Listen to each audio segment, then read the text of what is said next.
నరేంద్ర కుమార్ జత్వానేది cinema actor, doctor also famous. Number of cinemas లో తెలుగు, కన్నడ, తమిళ, హిందీ అన్నిట్లో చేసింది. వాళ్ళ parents also they are having good background, seaman and also the manager in Reserve Bank of India. అందరూ also working in Dubai లోను Gulf కంట్రీలో పనిచేస్తా ఉన్నారు. She's reputed. ఓకే, ఈమెకి ఇలాంటి కష్టం వచ్చింది. అందరు కూడా చూశారు, అన్ని టీవీలు చూస్తా ఉన్నారు. Everybody is showing sympathy towards her. I'm not blaming any police officer or individuals, but system మీద, పోలీస్ సిస్టమ్ లో why they have done so much interest, why they have not taken interest అనే దాని మీదనే నేను చెప్పగలుగుతాను. ఇప్పుడు ఒక కుక్కలు అతను ఉన్నాడు, కంప్లైంట్ ఇవ్వగానే, విద్యాసాగర్ గారు ఇవ్వగానే 2వ తారీఖున కేసు రిజిస్టర్ చేశారు. ఫిబ్రవరి 2వ తారీఖున ఆగమేఘాల మీద వెళ్ళారు, బాంబే వెళ్ళారు. ఆమెని, ఆ మదర్ని, ఫాదర్ని అందరినీ సెక్యూర్ చేసుకున్నారు. అన్ని కొన్ని డాక్యుమెంట్స్ కానీ, అక్కడ ఫోన్స్ కానీ, పర్సనల్ ల్యాప్టాప్ కంప్యూటర్ కానీ సీజ్ చేశారు. ట్రాన్సిట్ వారెంట్ కూడా తీసుకున్నట్టుగా తెలుస్తుంది. యాజ్ పర్ వర్షన్ బట్టి తీసుకొని వచ్చేసిన తర్వాత ట్రాన్సిట్ లో ఉండొచ్చు అనమాట. టైం ఉంటుంది, 24 hours అంటారు, కానీ they can take time, travelling time ని. మరి వాళ్ళు వెహికల్ లో ట్రావెల్ చేసి ఉండొచ్చు. ఇట్ టేక్స్ 2-3 days ఉంటుంది. కాబట్టి 3వ తారీఖు అంటే దే ప్రొడ్యూసర్. అంటే సార్ ఒకటి నేను అనేది ప్రొసీజర్స్ ఇవన్నీ అందరికి తెలిసినాయి కాబట్టి అవన్నీ తీసుకురావడం ఇవన్నీ జరిగినాయి. అంటే నేను ఆ ఎగ్జాక్ట్ డీటెయిల్స్ లోకి వెళ్ళట్లేదు. నేను అనేది ఏంటంటే అసలు ఈ స్థాయిలో సెటిల్మెంట్స్, ఒక ఐపీఎస్లు అనేవాళ్ళు ఇలా వ్యవహరించడం, అది నిర్బంధించి 18 రోజులు గదిలో పెట్టి, అంటే ఏంటి, ఏం చూసుకుని ఇంత ధైర్యం?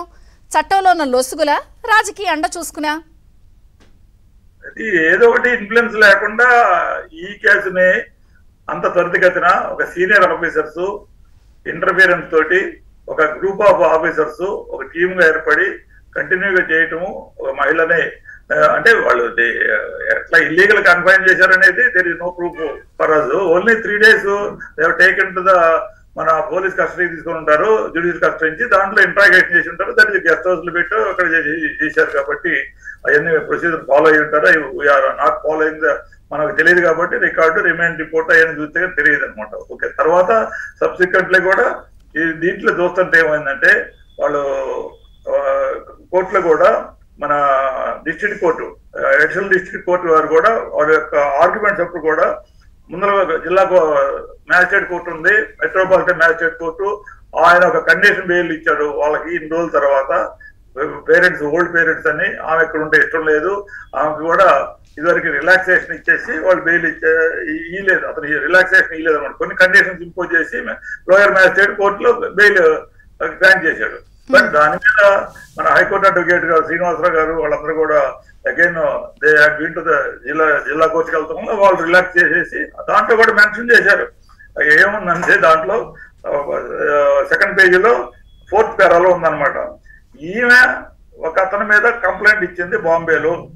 అది కేసు నంబర్ 764/2023. అది బీకేసీ పోలీస్ స్టేషన్ లో ఉంది. అది పెండింగ్ అనమాట. అది సెక్షన్ ఆఫ్ లా గానీ ఎఫ్ఐఆర్ దగ్గర లేదు. ఆ కేసు ఉండగానే వీళ్ళు ఇక్కడే తీసుకొచ్చారు. ఈమెకి వాళ్ళు పోలీసు వాళ్ళు నోటీస్ ఇచ్చారనమాట. నోటీస్ ఇచ్చేస్తే 7th మెట్రోపాలిటన్ మ్యాజిస్ట్రేట్ మీద ఉంది ఫిబ్రవరి 27వ తారీఖునని.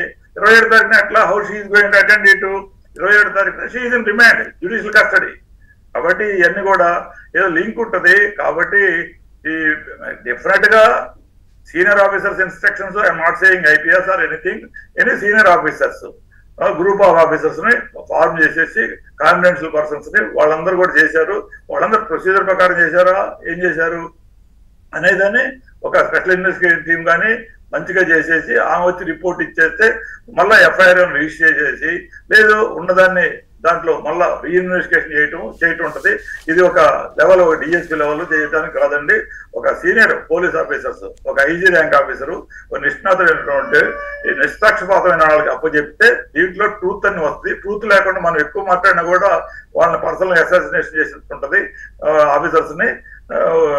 అంటే డిబేట్ లో ఒక లిమిటెడ్ గానే వెళ్తాం. నేను మట్టుకైతే దగ్గర అందరూ కూడా అన్ని చెప్తారు. లీగల్ పొజిషన్ అడ్వకేట్స్ అంటే వాళ్ళు మాట్లాడతారు. They are having their arguments.